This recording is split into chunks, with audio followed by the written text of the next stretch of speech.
all goes together for me. Making a coffee is part of it.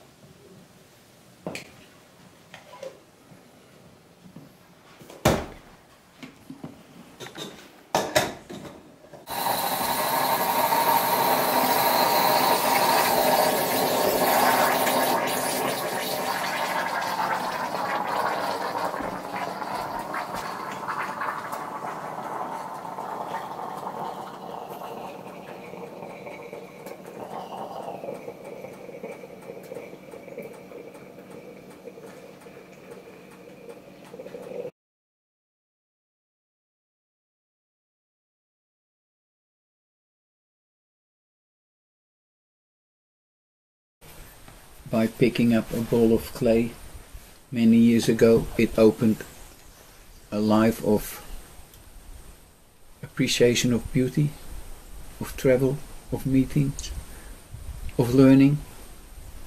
That was all given to me because I picked up a ball of clay and engaged with it. And after I did that at art school, I taught for a little while, but I knew I didn't know enough. So I went to the university, the world's university, which is travel.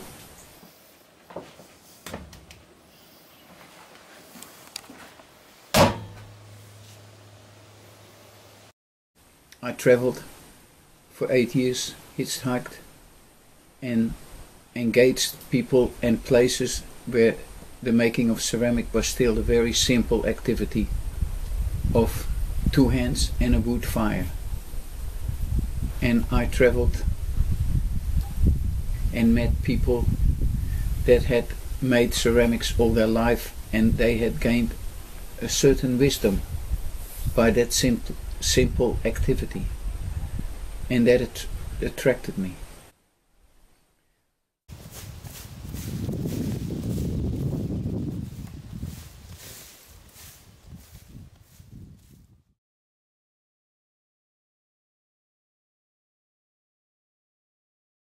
I recall, for instance, working with American Indian people called the Pueblo people, who as a village made ceramics. I hung around because they didn't want to know me and didn't want to teach me, but I kept being friendly and helpful and hung around. So I go back to the American Indian people. They made pots, and on the rim they painted a color, but the line never met. There was always a little opening, and I said, why is that opening? And she explained that line is called the spirit line, and the opening allows the spirit of the potter to get out and that of the pot to get in. She said, that's important. I said, why is it important? She went, stupid white man. I'll never forget it. Hands on. Yeah, she said it is important because if your spirit gets caught up in an object, you can't grow anymore. You can't learn new things. So that is my advice to people that say to me, how can you let a beautiful pot like this go? I tell them that story. Because if I get caught up in that pot, I can't go any further. Yeah.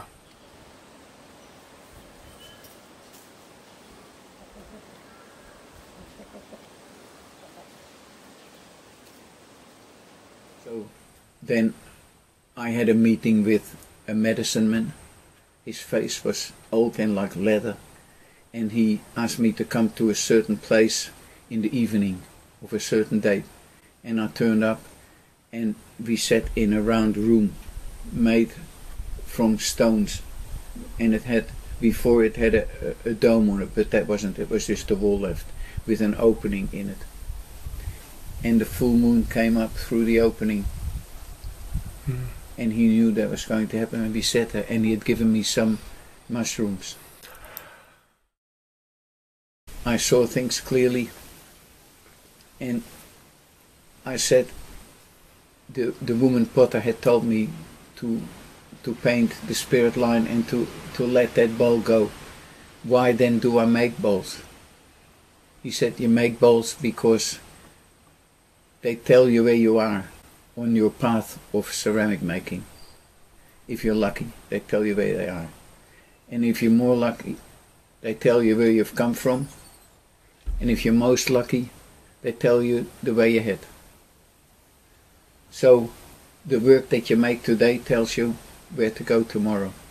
I found it very helpful, and it's always worked for me.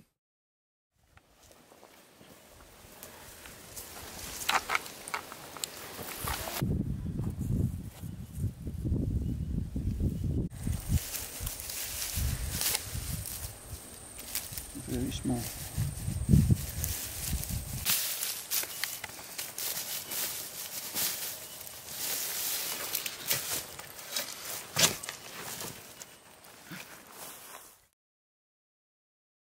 The first moon was last night, so tonight you'll see the second moon setting in the sky, which is a really thin line, and the moon comes down and sits like a bowl on the horizon.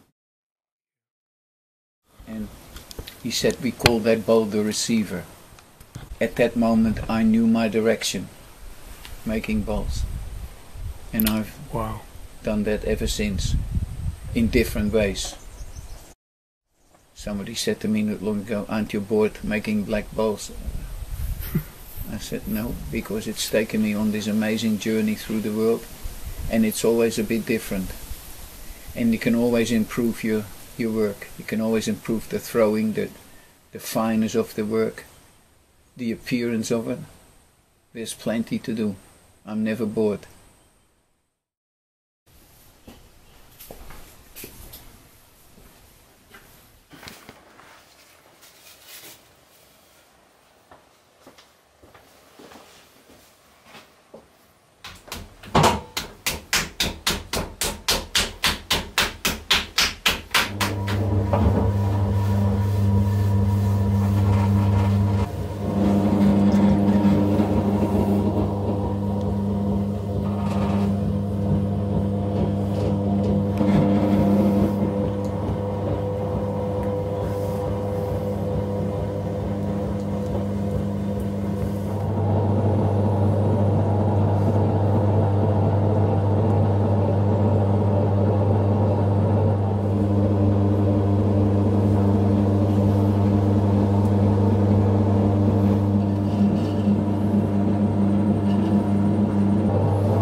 And he said, would you like to meet the Zen master?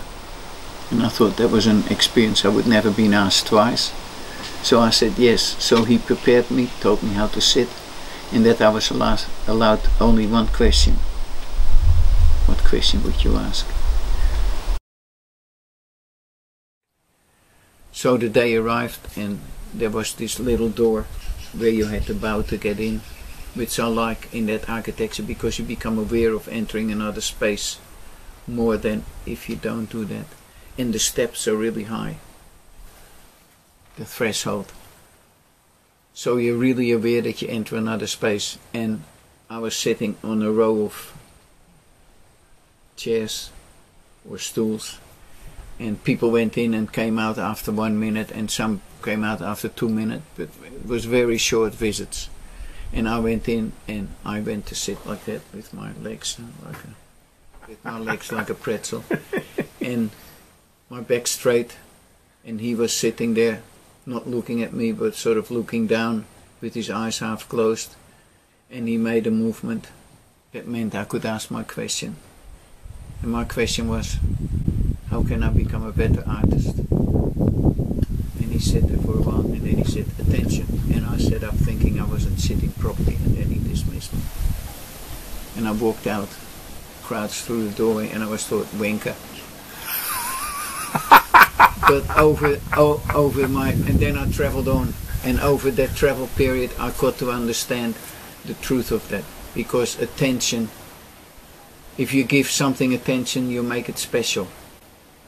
If you're able to give something your undivided attention, the magic of that which you give your undivided attention becomes available, whether it's an object or a phenomenon or a relationship or a meeting. It all asks for your attention. If you don't give it attention, you take things for granted and they stop to exist. That if you don't give something attention, they don't exist for you. They only exist for you if they give it attention. And that's the practice of mindfulness too, giving things attention. So I practice that. I'm still practicing that. And sometimes I drift from the course. So how can we make the world more beautiful than it already is? Give it attention. That's all you have to do.